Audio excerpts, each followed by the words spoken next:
Hello, my name's Ryan Barron. I'm a pancreatic consultant surgeon at the Royal Liverpool University Hospital, which is part of the Liverpool Neuroendocrine Centre of Excellence, which has been recognised by the European Neuroendocrine Tumour Society as one of their centres of excellence.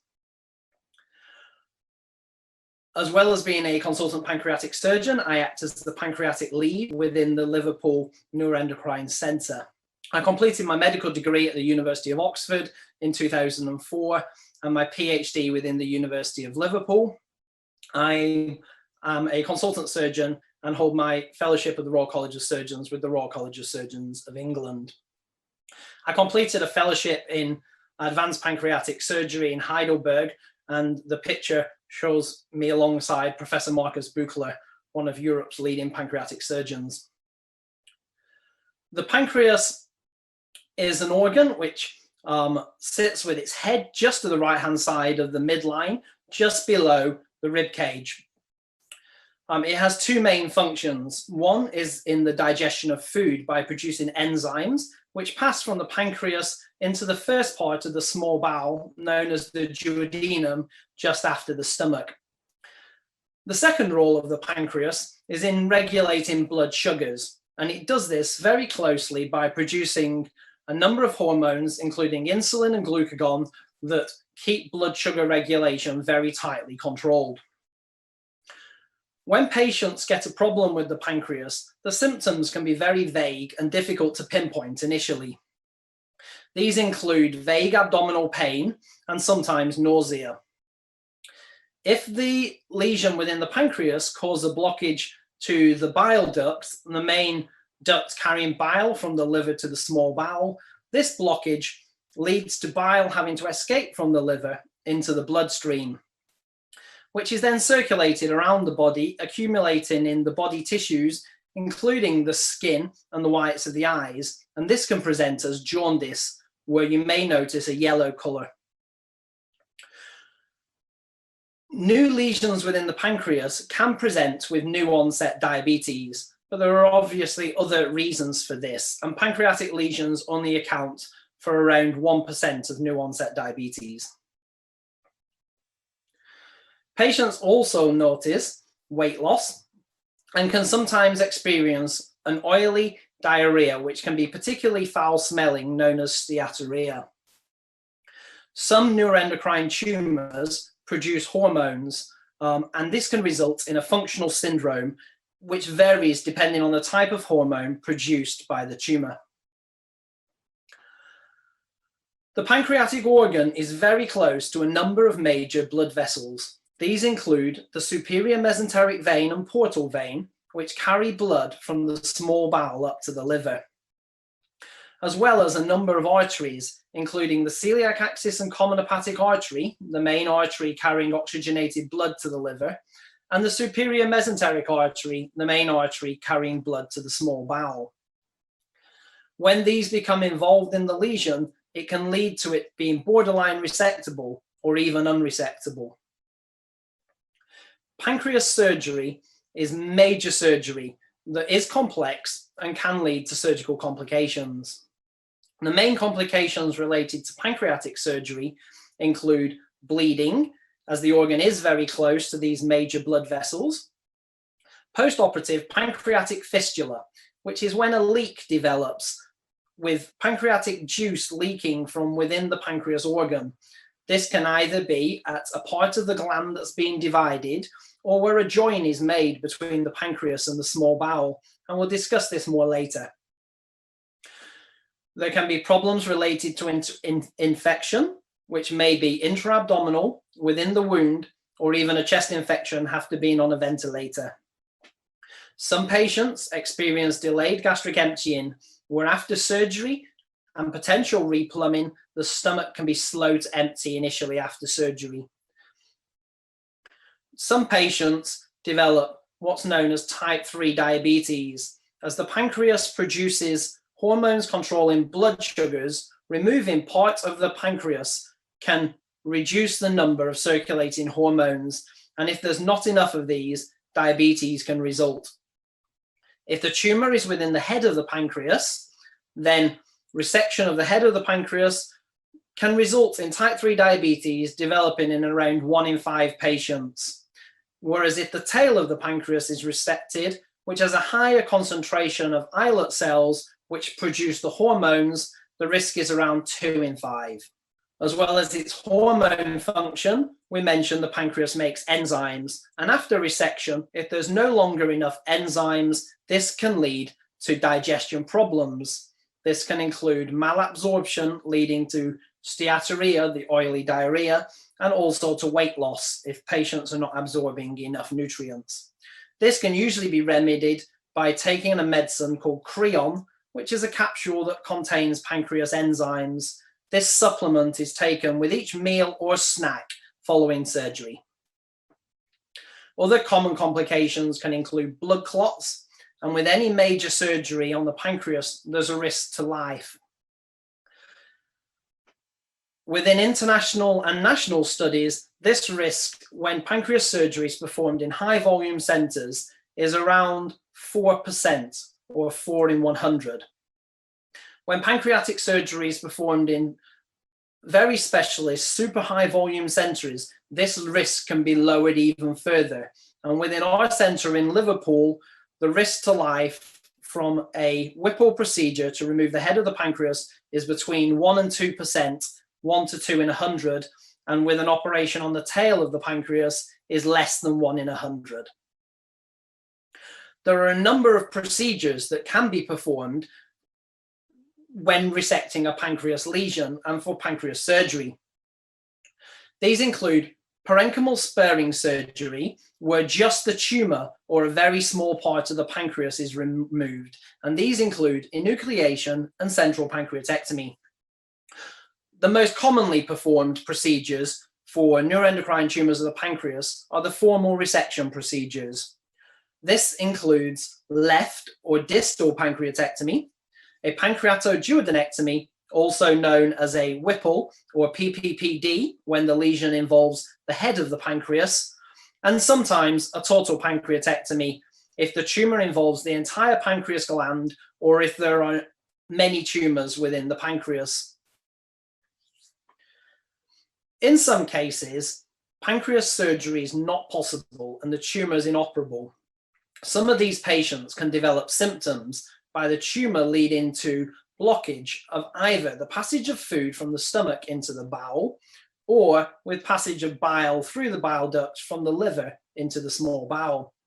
And in these situations, sometimes a bypass operation to bypass either the bile duct or the stomach is necessary.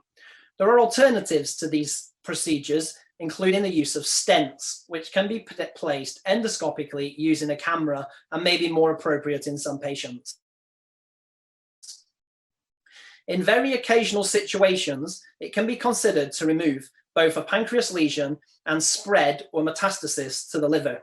This can occasionally be done either as a synchronous procedure with both the pancreas and liver resection performed at the same time, or as a metachronous resection where the liver resection is performed separately. Enucleation, where just the pancreatic tumor is removed.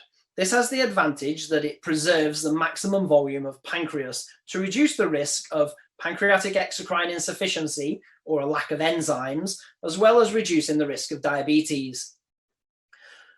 With this type of operation, you can remove selectively some of the lymph glands around the procedure, but it's not as formal as performing an en bloc resection where all the lymph glands are removed at the same time as the pancreatic tissue, and therefore is more commonly used for benign tumors with less risk of malignancy or progression. These procedures have a higher rate of postoperative pancreatic fistula compared with resectional procedures, and they cannot be performed if the tumor is less than 2 to 3 millimeters from the main pancreatic duct, because this would increase the risk of a leak of pancreas juice. Sometimes, if the tumor is close to the main pancreatic duct, but is considered to be a more benign lesion, a central pancreatectomy may be considered. In this procedure, a small segment of the pancreas usually the neck or body of the pancreas is removed. This leaves two ends to the pancreas. The head end continues to drain into the small bowel through the pancreatic duct and the ampulla of Vater. The distal pancreas needs to drain into the small bowel, and therefore an anastomosis or join is created between the remaining tail of the pancreas and the jejunum, small bowel loop. To perform this procedure, you usually need to be able to preserve at least 5 centimeters of the tail of the pancreas to make this worthwhile rather than performing a distal pancreatectomy. Central pancreatectomy and enucleation have the highest rate of leak, and this can approach 45% of patients undergoing this surgery. More commonly, formal resectional surgery in the form of a pancreatoduodenectomy, also known as a Whipple or PPPD, a left or distal pancreatectomy, or a total pancreatectomy are performed. This slide demonstrates the pancreatoduodenectomy. This involves removing the areas on the left-hand side shown in grey. This includes the head of the pancreas, along with the duodenum, which is the first part of the small bowel, which wraps very closely around the head of the pancreas and shares the same blood supply. The procedure also removes the distal bile duct, shown in grey just above the pancreas, which is the tube carrying bile from the liver into the head of the pancreas and the bowel. The procedure also requires removal of the gallbladder. Following this, reconstruction needs to take place to replumb these organs. 3 joins are required to reconnect things. This includes a pancreatojejunostomy, or a join between the remaining tail of the pancreas and the small bowel, a second join between the bile duct and the small bowel, known as an hepatojejunostomy, and a third join reconnecting the stomach to the small bowel in the form of a gastrojejunostomy. This is usually performed on a continuous limb, as demonstrated in the image on the right-hand side. Where the tumor involves the tail of the pancreas or the body of the pancreas, a left or distal pancreatectomy is performed, as shown in the image on the left-hand side. In this procedure, the tail of the pancreas is removed and the pancreatic body or neck is sealed over with stitches to try to prevent leak. This can be performed with or without the spleen, but in the form of a formal resectional procedure where we aim to remove the tumor and the tissues around the tumor, including the lymph nodes where a tumor could spread to, we would normally remove the spleen. These lymph glands that drain the pancreas run along the splenic vessels, along as far as the hilum of the spleen, and therefore in this situation, splenectomy would also be essential. In some situations, as shown on the right-hand side, where there is a particularly large tumor in the pancreas, which may span both the head and tail of the pancreas, a total pancreatectomy may be required. This may also be required in some situations where there's more than one neuroendocrine tumor throughout the pancreas gland, affecting the entire gland. In this procedure, removal of the entire pancreas will definitely lead to type 3 diabetes, as there's then no insulin-producing cells left in the body. There's also a higher risk and need for higher doses of pancreatic replacement enzymes. In some situations where a pancreatic tumor is more advanced and not resectable, a bypass procedure may be necessary. This can be in the form of a biliary bypass, bypassing the bile duct, also known as an hepatojejunostomy, or as a gastric bypass, a gastrojejunostomy to bypass the stomach. These procedures allow the juices from the bile duct or the stomach to drain into the small bowel without having to go past the head of the pancreas and through the duodenum. In very select occasional situations, it's possible to not only resect the pancreatic tumor, but also remove metastases or spread to the liver. This can sometimes be done synchronously at the same time as the pancreas resection, or alternatively as a metachronous procedure where the liver resection is performed separately from the pancreatic resection. This is a highly selective operation, which in our center we only perform a couple of times a year, and is certainly not suitable for everybody and requires a complete workup and very specialist opinion from the pancreatic neuroendocrine MDT. The aim is usually for complete resection of the tumor. So which of these procedures do we choose? There's a number of influencing factors that help us select the right procedure, and if indeed surgery is the right treatment for a patient.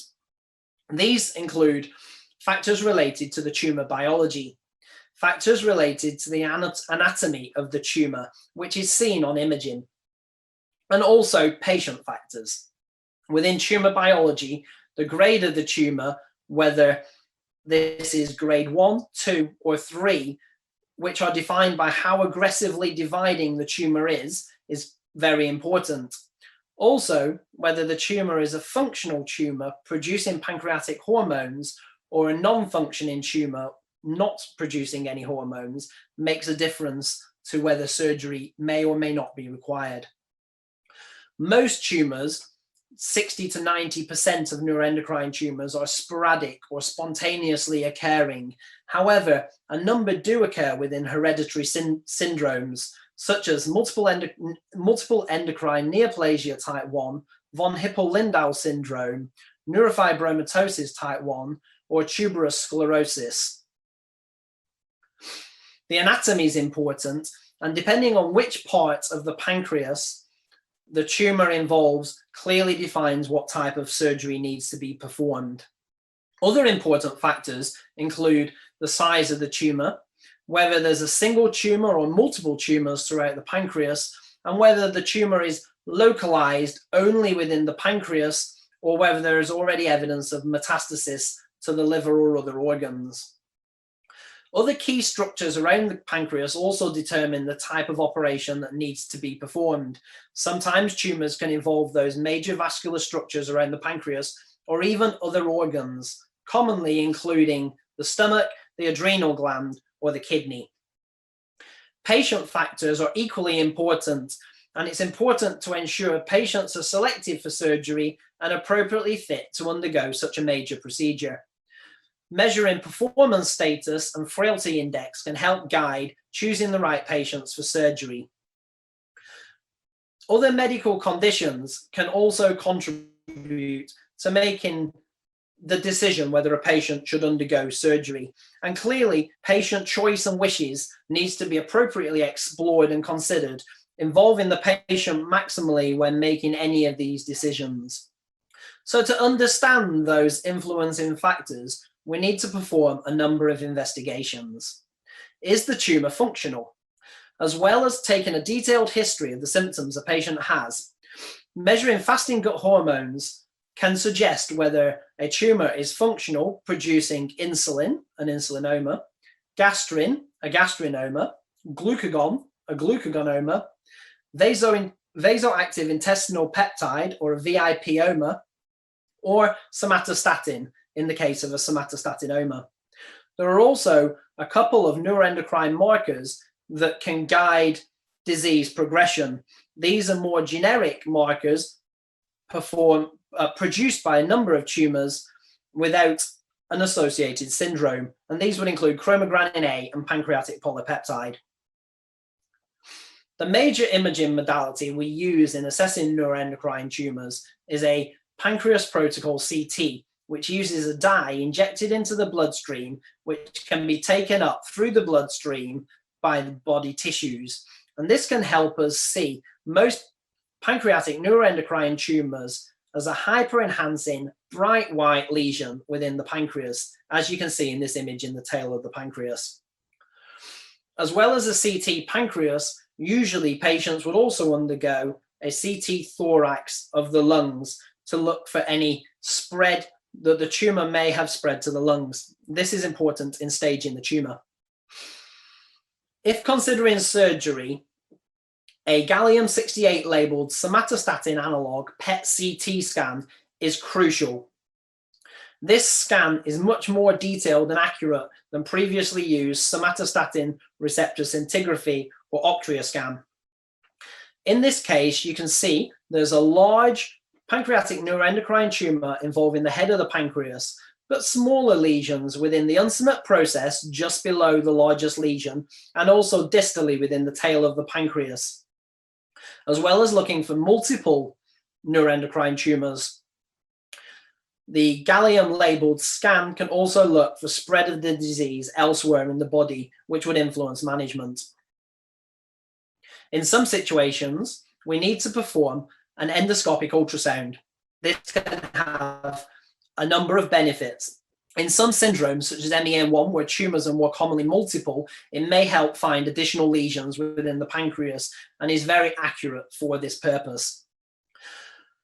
Endoscopic ultrasound also has the advantage of defining the anatomy between the tumor and the main pancreatic duct, especially if considering enucleation in tumors such as insulinomas. The other advantage of endoscopic ultrasound is that a needle can be passed directly through the camera, the endoscope, and under vision pass directly into the tumor, as shown in the lower picture. This can take a biopsy of the tumor, which can help us look at that under the microscope and establish the grade of the tumor or how aggressively the tumor is dividing. A further advantage of endoscopic ultrasound can be in small lesions. A fiducial or small marker can be placed into the middle of the tumor. This can be helpful in theatre when looking for small neuroendocrine tumors where this may be palpated or felt during the operation or shown on X-ray. Sometimes, in addition to CT scan, we perform pancreatic MRI, and this is particularly helpful in showing the relationship between the neuroendocrine tumor and the main pancreatic duct. Functional tumors. Functional tumors are tumors producing hormones. These can be very small tumors, but present with symptoms related to the hormone that they produce. And therefore, they can sometimes be difficult to localize and need to be managed and worked up by a specialist pancreatic neuroendocrine MDT. Most functional tumors are an indication for resectional surgery with the need to control the hormone syndrome to treat the patient's symptoms. This is also useful to treat the underlying tumor. Caveats to this include small gastrinomas associated with multiple endocrine neoplasia type 1, where after specialist MDT input, they may be options to manage these non-operably under close surveillance. Again, insulinomas, which tend to be more benign in their behavior, and small tumors associated with multiple endocrine neoplasia type 1, which also tend to have less risk of progression or spread, may be managed by enucleation rather than a formal resection. Non-functional tumors are more common, making up 60 to 90% of pancreatic neuroendocrine tumors. Tumors less than 1 centimeter in size are often managed with active surveillance, where a patient undergoes interval scanning to look for any changes in the tumor. And further management is based on whether the tumor is stable in size or any notable changes. Conversely, if a tumor is greater than 2 centimeters in size, we know that there's a much higher risk of spread or progression of disease. And in this situation, resection of the tumor is usually recommended. There is a gray area in between these two size criteria for tumors between 1 and 2 centimeters, where although in many retrospective series, tumors did not progress or spread, we do know from resectional series that there is a risk of recurrence or spread of the tumor, such as metastasis to the liver, in up to 8% of patients. And therefore, it could be argued in favor of resection. The decision within this group, whether to follow a period of surveillance or to contemplate resectional surgery, depends on the grade of the tumor, with grade 2 being more likely to go down a surgical route and grade 1 down a surveillance route, as well as whether the tumor is producing any symptoms. Symptomatic tumors would favor surgical resection to treat the symptoms. Patient wishes are clearly important, and clear explanations so patients can understand the risks and make an informed decision within these options is crucial. If following surveillance, scans are initially performed on 6 monthly intervals until stability of the lesion is confirmed, and at which point scanning can often move to an annual scan. If during the period of surveillance, growth of the tumor by more than 5 millimeters is noted, or the cumulative size of the tumor passes the 2 centimeter cutoff, these would be indications to change the plan from surveillance and consider surgery. Recent advances within pancreas surgery has been a move towards minimally invasive or keyhole surgery. Laparoscopic surgery is now very well established for left or distal pancreatectomy resections. There are some exceptions where open surgery may still be preferred, such as in larger tumors or tumors involving other organs such as the kidney, the stomach, or the adrenal gland. Also in tumors with a heavy lymph node burden, with many lymph nodes showing up on the preoperative imaging, may be an indication for open surgery. Pancreatoduodenectomy, or removal of the head of the pancreas, on the other hand, is different.